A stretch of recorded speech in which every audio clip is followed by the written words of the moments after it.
Okay. Off we go. Okay. So, good evening, Dawn. So good to have you here with me today. Thank you. It's very nice to be here again and to see you again. It's so nice. Yeah, it's I feel great like talking to you after, well, we met in February and Mhm. so you came to my Yeah. place. And when I started doing this podcast, I was thinking about you immediately and thought like you'd be a great guest to talk to. So I'm really happy that you're here with us tonight. Thank you. It was a bit of a surprise that you asked me, and I take it really as an honor that you asked me for my experience and my sort of story. That was really, thank you so much for asking. Well, I Yeah. think your story is so inspirational and it inspired us in February, me and all the other girls in the group.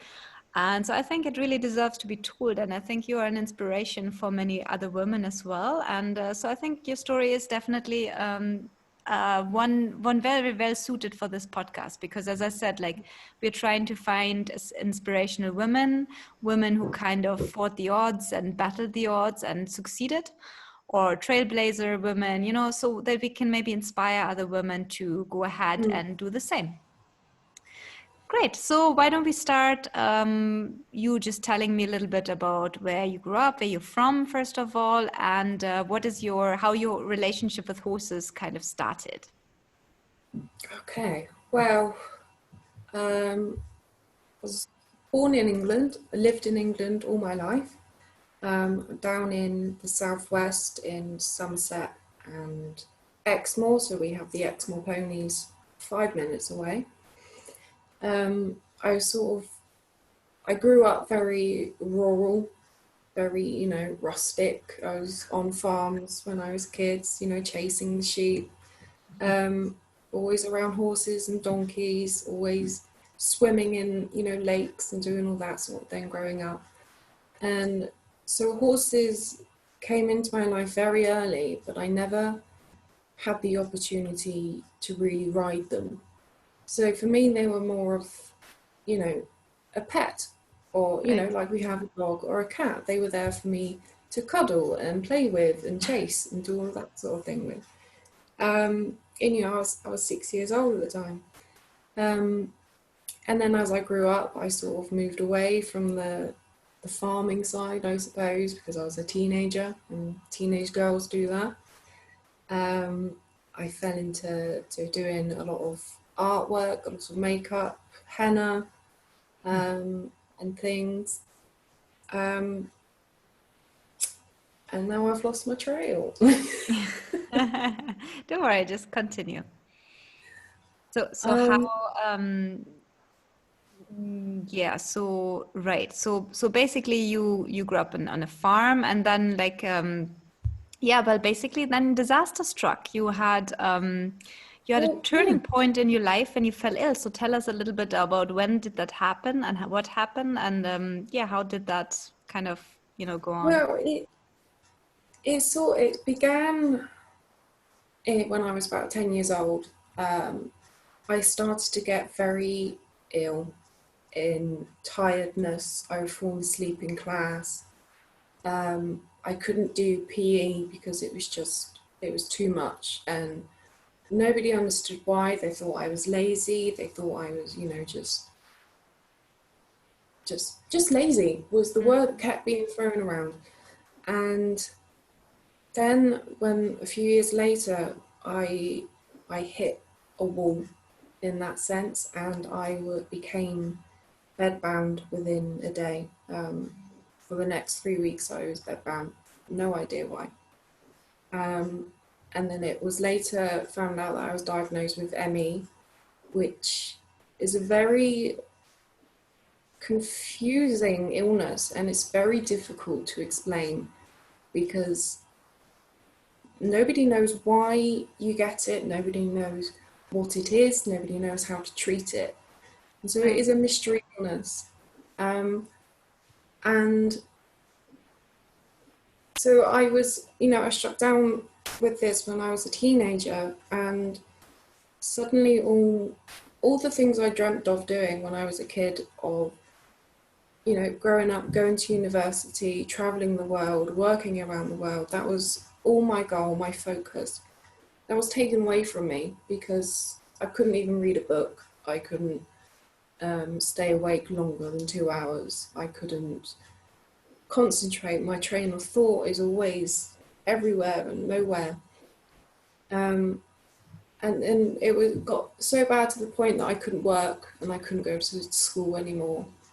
And so at 18 years old, I had to quit my sort of weekend job, quit college, and almost just surrender to being a young woman with ME. Right. ME, just as an explanation, it's a myalgic encephalomyelitis, right? It's like a chronic fatigue syndrome. Yeah, it's a lot of people call it chronic fatigue syndrome. I prefer to call it ME because the chronic fatigue syndrome is like, chronic fatigue is just the top of the iceberg. Right. You've got the pain and the confusion and heaviness, migraines, other problems, liver problems, heart problems, all Exactly. come with me. And so Right. by calling it chronic fatigue, it's just 1% of it. Right. It's just that I think chronic fatigue syndrome is a bit better known. ME, I think a lot of Yeah, people don't really know it. I had no idea what it was before until I no, met you. So yeah, while chronic fatigue syndromes you hear sometimes. yeah. It's chronic fatigue syndrome. There are so many different variations of ME, chronic fatigue syndrome, fibromyalgia. They all fall under the same category. Right. And you can get, you know, mild, severe, acute. And I was in the acute stage for a long, long time. Right. And somehow I managed to get out of the acute, out of the severe, and into the mild for Right. some. So it fluctuates. It's unpredictable all the time.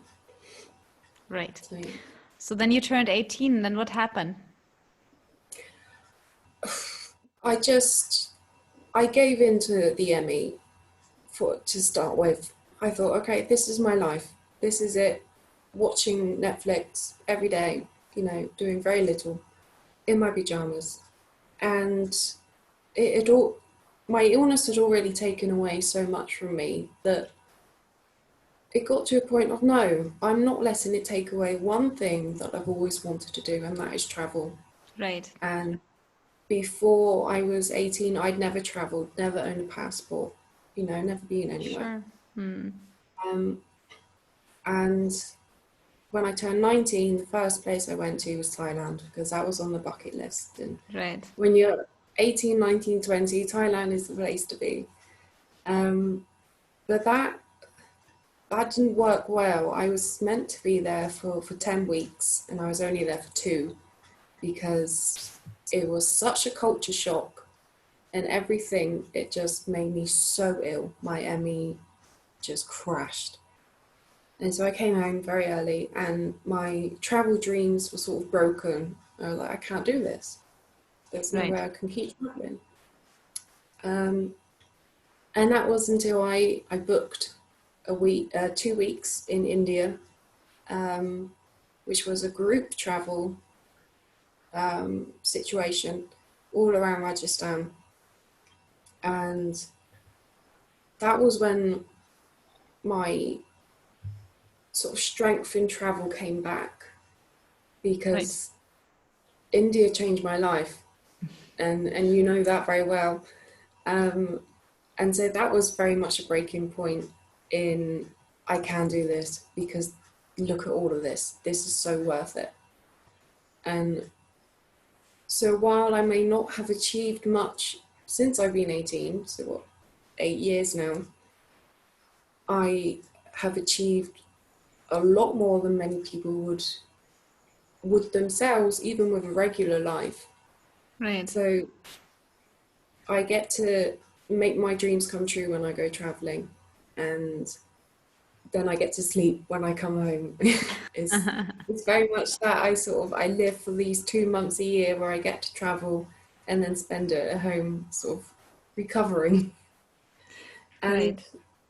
It's worth it though. It's always worth it. Yeah. So do you mostly, you have this special connection with India, right? So Yes. is it mostly that you go to India now? Pretty much, I think this is your aim, right? To come here every year Yes. and spend time. Yes. India, I've got such a spiritual connection with India now that it's very strange to not be there. And so when I'm at home, I don't feel like I'm at home. When I'm in India, I feel at home. It is the place that sort of allows me to be exactly who I want to be. Right. And so it is now very much a dream of mine to move to India and work in some way with animals or with horses, with kids, especially with young women, teaching young women, about their own healthcare, like menstrual healthcare and stuff like that. Um, and so there's many different avenues that I want to go into, but at this moment in time, I'm not ready for them. I Right. need to get some platforms, I need to get those things that will get me to India. So every year I come back to remind myself this is why I'm doing the things that I now do, which is I do yoga, I do henna, I try and learn Hindi as best as I can. um, and it's it's a dream that not a lot of people would go for, especially when they have an illness like mine. They think, how are you going to escape the NHS because you take so many tablets all the time and all of this? It's not available over there. It's like, well, just give it time. When there's a will, there's a way, and I will Sure. find that way. So Definitely. if there's one thing that I am, it is stubborn. And so it may take 5 years, it may take 10, but I will get there eventually. I I'm will move sure out I'm sure you will. I've seen your there. stubbornness, so I don't doubt that at all. Now Yeah. on top of your ME, you also had a big illness with your heart, right? A big Oh, heart problem. I'd forgotten about that. Yes, of course. When I was 23, I was sort of struck down with heart failure very quickly. Um, the doctors still don't know why, still don't know how, but it happened within 48 hours.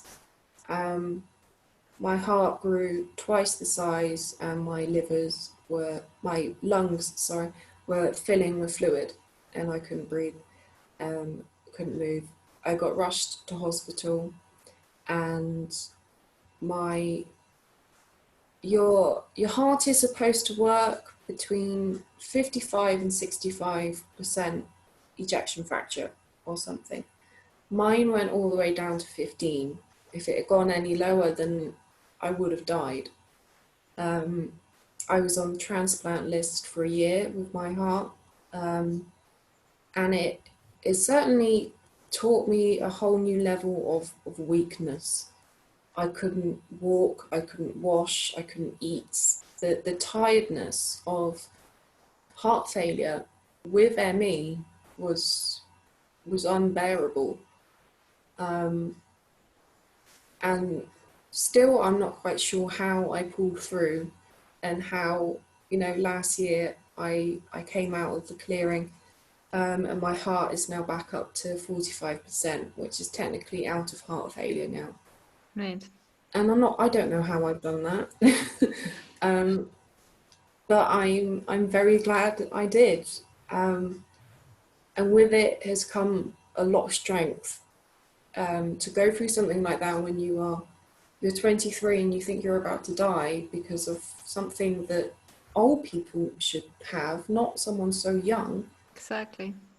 It changes your mindset very quickly of what life is and what you need with life, and what needs your attention and what doesn't, really. Right. It kind of sets your perspective, doesn't it? Like, Yes. Well, how do you Def- say, like a healthy person has 1,000 wishes and a sick one just has one. So exactly. it's That like that. is very, very true. Yeah. So when did you kind of found the courage? Like when did you kind of find the courage to fight against your illness? When did you decide that you wanted to go and lead a fairly normal life, and that you will not let your illness really weigh you down? But when did you realize that you really want to go and travel and, as I said, lead a normal life, basically? Mm. Um, it was, I must have, it was the year I'd had the heart failure scare. I went into a very dark depression. I was very ill, and something snapped literally overnight of I can either carry on being depressed and being this rock bottom in my life, or I can try and climb out. And the next day I did. I got up in the morning, I did some stretching, I ate a healthy meal, and it was that very first day, it was August the 19th or 18th, I think it was. I can remember now. And I thought, I can change this. I can do it. I don't need help from a doctor, from a therapist, from my parents. It's all going to be down to me right now. And that's what I did. I started to have acupuncture. I started to be more sort of aware of what I'm eating, and just being more active. And that's when I also took up riding lessons again, was to get that core strength back in me. And also with riding lessons as well, then came the reminder of how much I love horses. And suddenly there was this, oh, we could do something with this love of horses.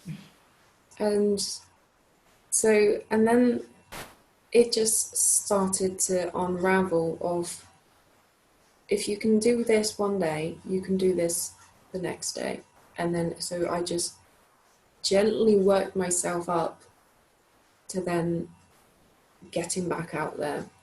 But the problem of when I get back out there, I go from 0 to 60. And so when I did the horse trail, when I told my parents, my doctor, I'm off to India, I'm doing a 5-day horse trail, they're like, are you insane? How are you going to manage that? And I said, just sheer determination and sheer will. If I can go through everything that I've gone through in the past 15 years, those 5 days would be a picnic. And it wasn't a picnic. It was very challenging. But God, it was It so was. worth it. It It was really was. definitely a challenge, but you did pull through. So, I mean, well, you missed out an afternoon or two, but I mean, that's perfectly right. A lot of healthy people miss out an afternoon or two Yeah. because they're kind of Yeah. exhausted and they need a little Yeah. break in between. So, as I said, like I have seen your sheer will and your courage to say like I will do it, and your determination, and that was Yeah. very, very impressive. And as I said, you did very well. So, did that Yeah. kind of experience that you managed these 5 days, did that give you a lot of strength to continue on on your path? Oh, definitely. It is, that 5 days has changed my life now, because I did something that I never thought I'd ever do, ever in my whole life, and I did it. And I was left with so many amazing memories, met so many wonderful women on the trip as well. And it was, it has now showed me that I can be independent as well, that I do have a strength in me somewhere, that when, even when it's really tough, I can still keep going. That there is no wall, high enough that I cannot climb eventually. It will take time, but I can still Exactly. do it. And if there's a step back or, a problem, I think, okay, that's fine. we acknowledge it, we accept it, we move on from that and find something else. And I always find the positive in an opportunity that might not happen, because that happens a lot. Is I will get opportunities and I will go through with them and then not be able to carry them out because I get to the point where I'm too tired, or it's just too much.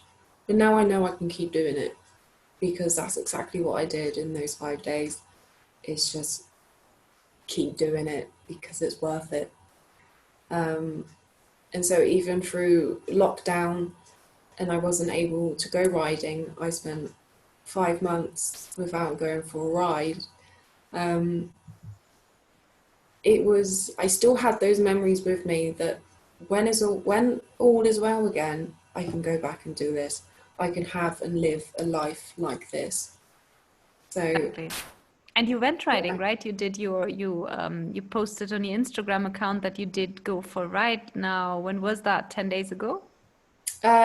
yes, about 10 days ago, possibly a bit longer. It was a 2-hour ride, all across the moors and things like that. And I was exhausted, absolutely exhausted. And I thought, how did I manage, 6 hours of this, like on the first day, and those canters and just that heat, and yet 2 hours just took it out of me. And it was because I had such a huge gap of not riding in between, and Of course.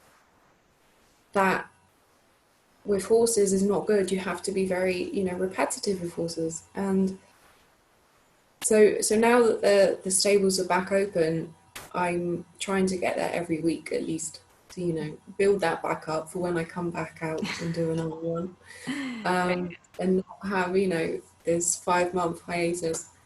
But it was so nice to be back in the saddle, and it was like, this is what the past 5 months I've been waiting for, is to get back in the saddle, literally and metaphorically, really. Right. So yeah, and now it's the next step up of where to go with horses.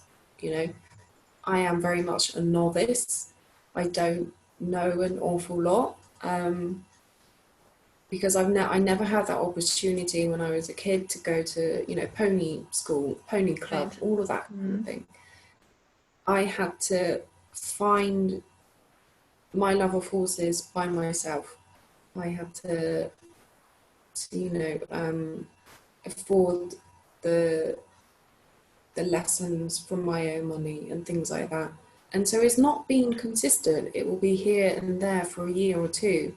But now, in the past 2 years, horses have now become a very consistent part of my lifestyle, because they are so healing to me. I mean, the day at your farm on my birthday, that was just absolutely perfect, because I was surrounded by animals, swimming in the lake. One of them was, chewing my toes, and that to me is perfection of what horses can give. It's not just the ride, it is the love and the silliness that comes with them as well, that I think has really helped with my ME and my health as well, is animals and horses with their healing. Yeah, definitely. I think horses are a very, very positive influence on people. I mean, that's why, for instance, there's lots of equine therapy as well, because not sure what exactly it is all about, but horses do give us a good feeling. And when we deal with them, because they are big, they could easily kill us with their weight, basically crushing us with their bodies, but they never do it because they're such gentle beings. They never think of it. You can steer them with just a word or with just a little aid.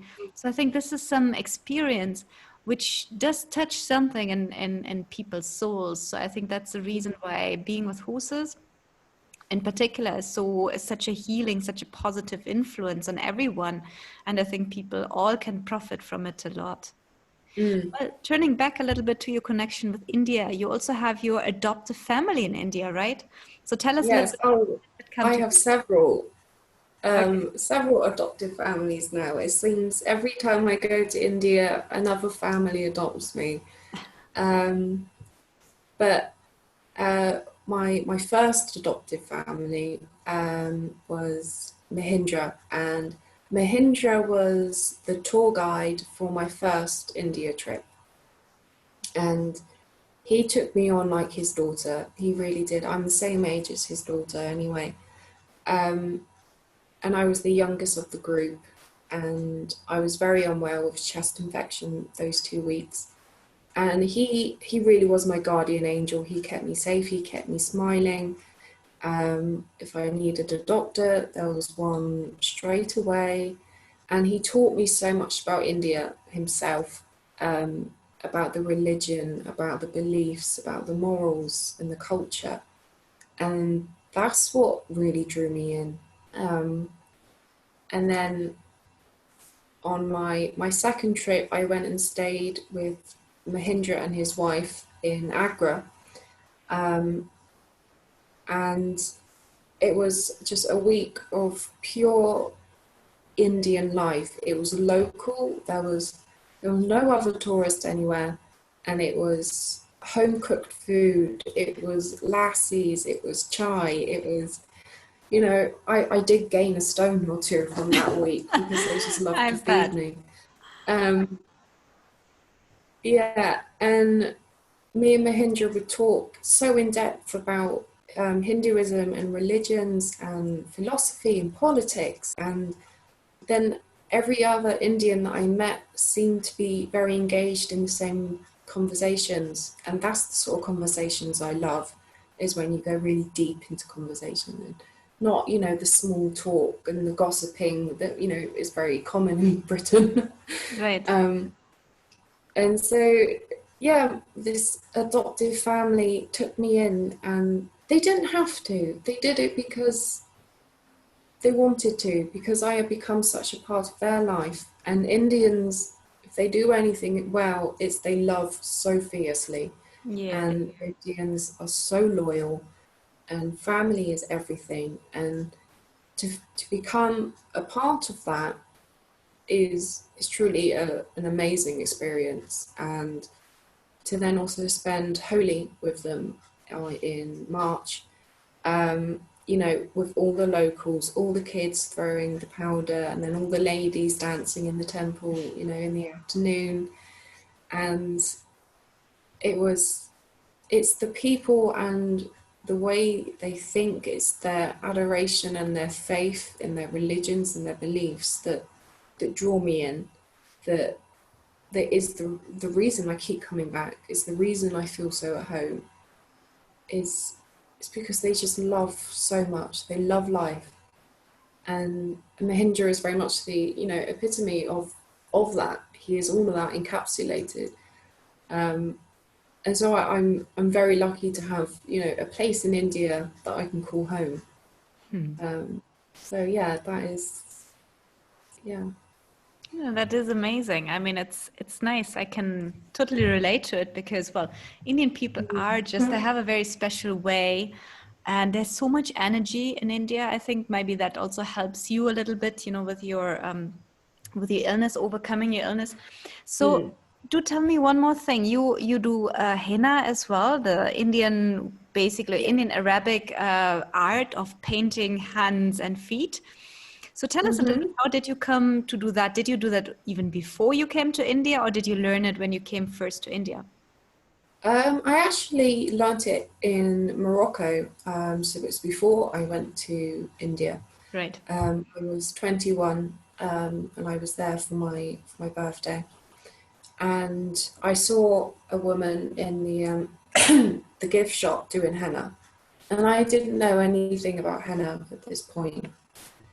And so I go in and I ask for a design, and she starts, drawing on my leg and on my hand, and I noticed that it's black. And, black henna is not good, as I soon found out. Um, and I looked at it and I thought, this is awful. Even I could do better than this. I was like, I'm in Morocco, it's meant to be beautiful Arabic henna designs, and it was terrible. Hmm. And so when I came home, I ordered some henna cones, and I picked it up, and then I realized just how hard it was, and I was like, oh, okay. But I practiced relentlessly every day, all day. And then halfway through learning, I was sort of, I hit a relapse quite bad, and even holding a henna cone was too painful for my hand. And so it's only been in the last 3 years that I've picked the henna comb back up. And of course, I had to relearn everything again. And so I was Sure. writing the alphabet over and over to get used to the henna comb. Um, and now I don't like to boast, but I would consider myself quite good at it. And now that I've seen other designs, Mm-hmm. um, and when I was out in India, I had a lot of Indian women come up to me and say, "Did you do this?" And I said, "Yes." And they're like, "No, you didn't. You're English." Oh, yes, I've been doing henna for 3 years. No, definitely not. And then I actually ended up doing henna on a lot of Indian women, which was very, quite odd because it's meant to be the other way around of, Exactly.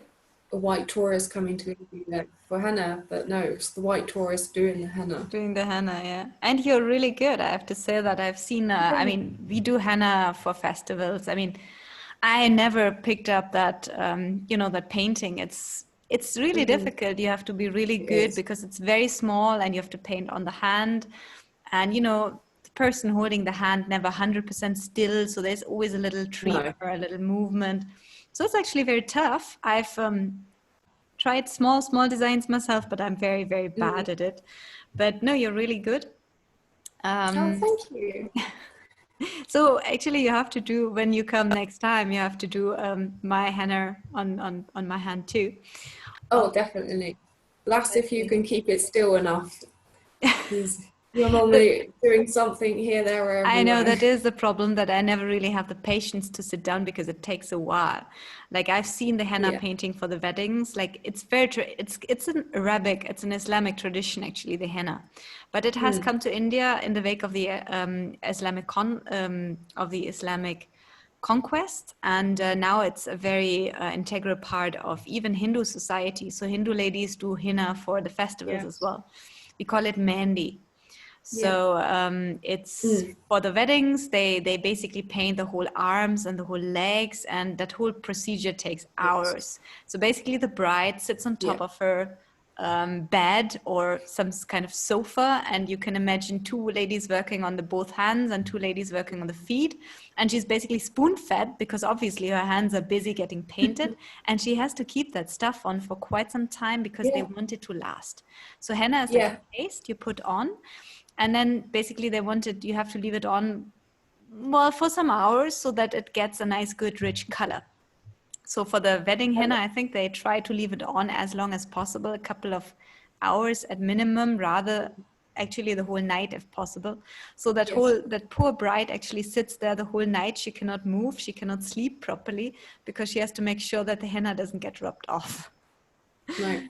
And of course, they put the lemon seal on top with the sugar, which makes it Exactly. horrible and sticky. So I it's know. even worse than just Exactly. crumbly henna. So Yeah, they're trying to yeah. keep it moist, so they kind of Yes. dribble like some sugar water on it and some lemon on top of it so that it does not dry up that quickly and that it gives better color.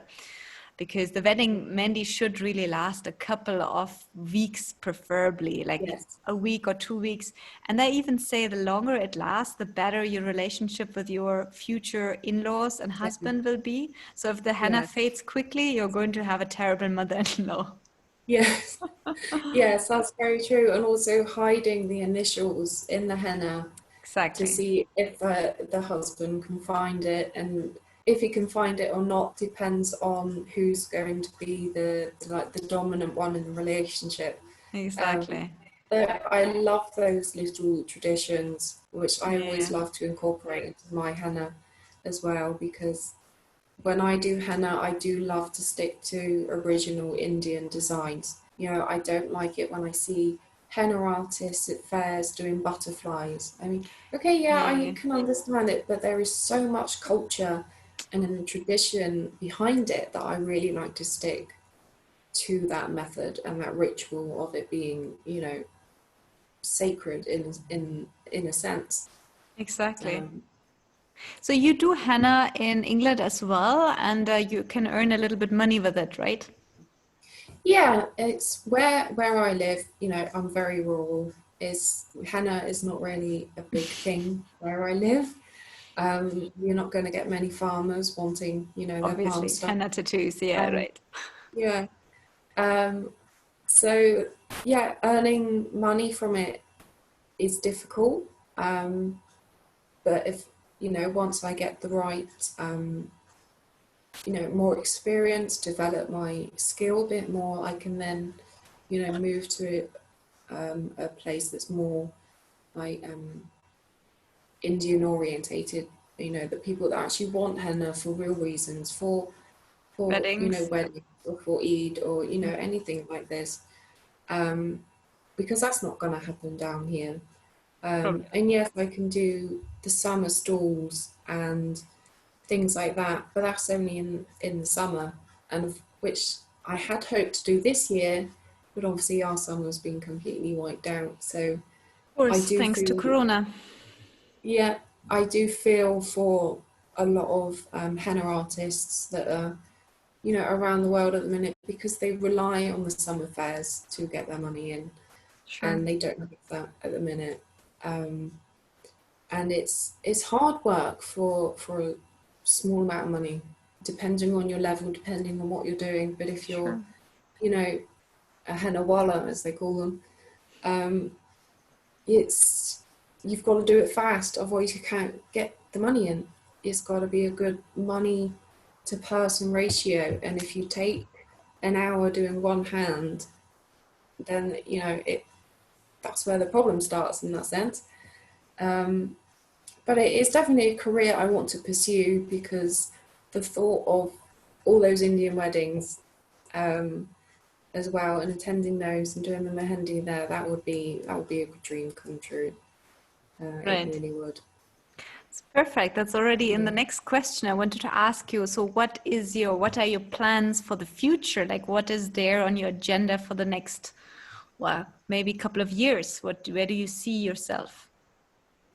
Oh God. Well, it's actually been in the past couple of months that I've had a bit of a turnaround in what I want to do. Of course, I still want to move to India, and that is very much on the list. But then I did realize I need the foundations, like I was saying earlier.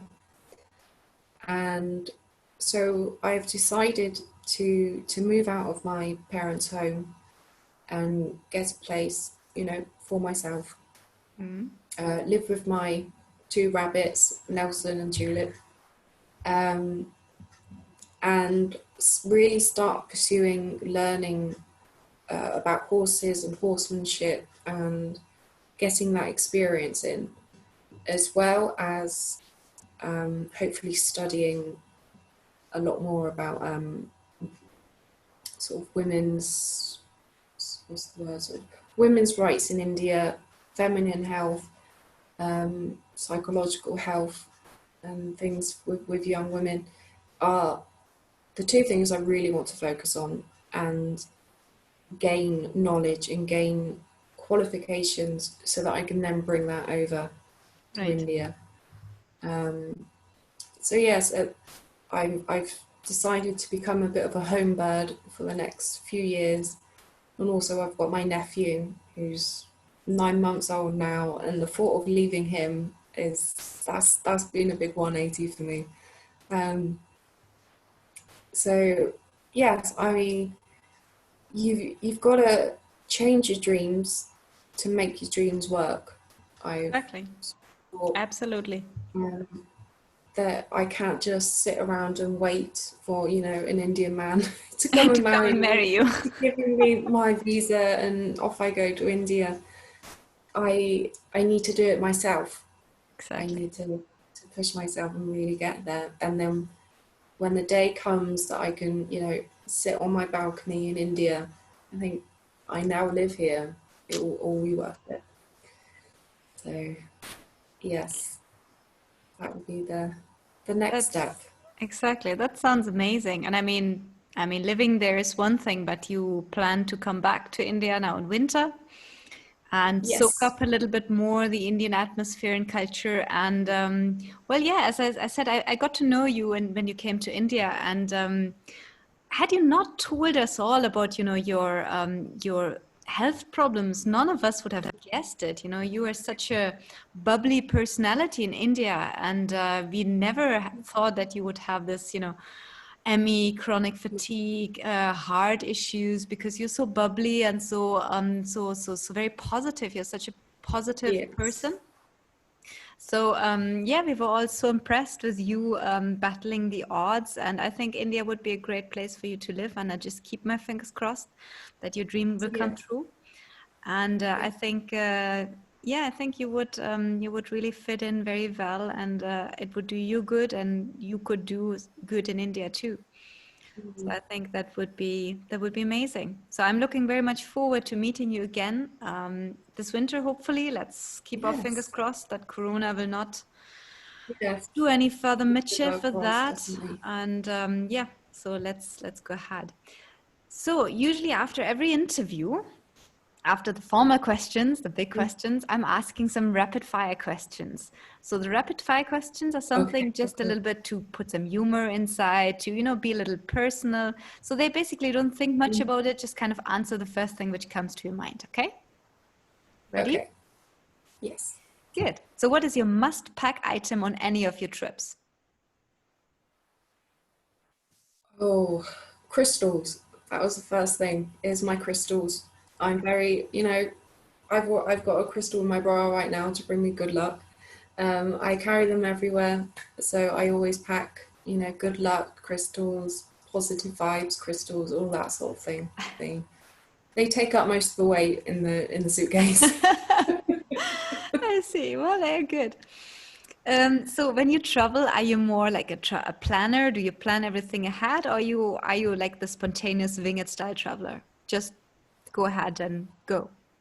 A bit of both. I will end up sort of. I will have a basic outline of what I want to do, and then when I arrive, things will probably change. And I'll end up cancelling and booking places here and there.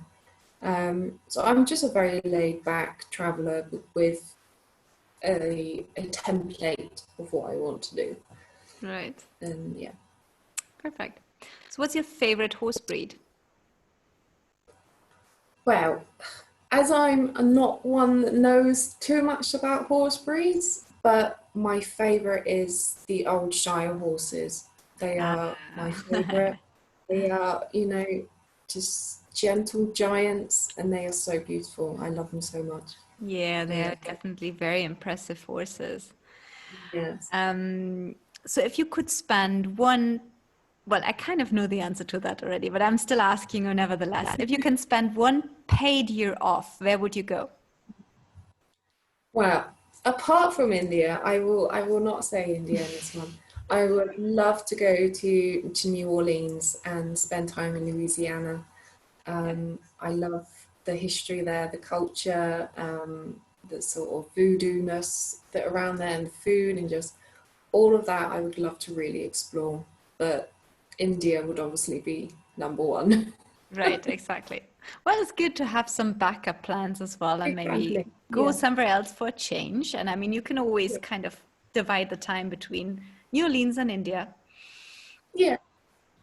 Yeah. So besides riding and henna, what other hobby do you have? Oh, um, I love reading when I can, when I'm able to. Um, just drawing in general, painting. I love a good Netflix series. Um, just spending time with my animals and with my family is very much the Right. hobbies, I suppose. Yeah, it's perfect. Yeah. So what is your biggest Yes. addiction? Well, apart from tobacco, oh God, that would have to be Tangtastics sweets. You know, the Haribo Tangtastics. They are I have, if they're in the house, they're gone. This, yeah, Okay. they are a bit of a problem for me. So what book are you currently reading? Um, an India related one. I was just trying to look for it. It's about, it's called The 20th Wife, by, I can't remember her name, but it's about Akbar's son, his wife, Mumtaz Mahal. Yeah. Is that the right one? Yeah, and all about her early life, and then marrying Prince Jehangir. Ali. Yeah, Yeah, Prince Selim, right? It kind of that's rings it. a bell. It's Meronissa is her name, right? Meronissa. Yes, that's the Yeah. one. I'm going to say, yeah. Um, Either I have read that book too, or a related one. I'm just thinking. I don't. The title didn't ring a bell, but the subject definitely does. It's yeah, definitely it's got interesting a, because she was yeah, such it's got a she was such a strong woman. yes, yeah, she really is. And there's a few books in the series as well. There's like three of them. Um, so yeah, I've been picking it up on and off for a while, but I've really committed myself to reading it now because it's getting very interesting now. Yeah. Definitely, it's a very interesting subject. Hmm. Which was the last horse movie you watched? Oh, I think it was probably War Horse, Okay. which had me in floods of tears, absolute floods of tears. Um, but one of my favourite horse movies is Spirit, the animated movie, Right. the native Indian horse. I Stallion of remember, the Cimarron, yeah. yeah, I saw that in the cinema about 5 times when I was a kid. So that's the second one. That's my favourite one. Well, that's nice. Great. So, well, that was already my final rapid fire question. So, yeah, I want to thank you for being here with me tonight, and it was great talking to you. It was great. I'm sure the audience will love you, and will love listen to it. And thank you so much. Well, thank you for having me. It's been really nice to talk about India again because it feels like it was such a lifetime ago, but you know it's still very much here. So it was really nice to reconnect with India. Perfect. Okay, so I'll stop recording.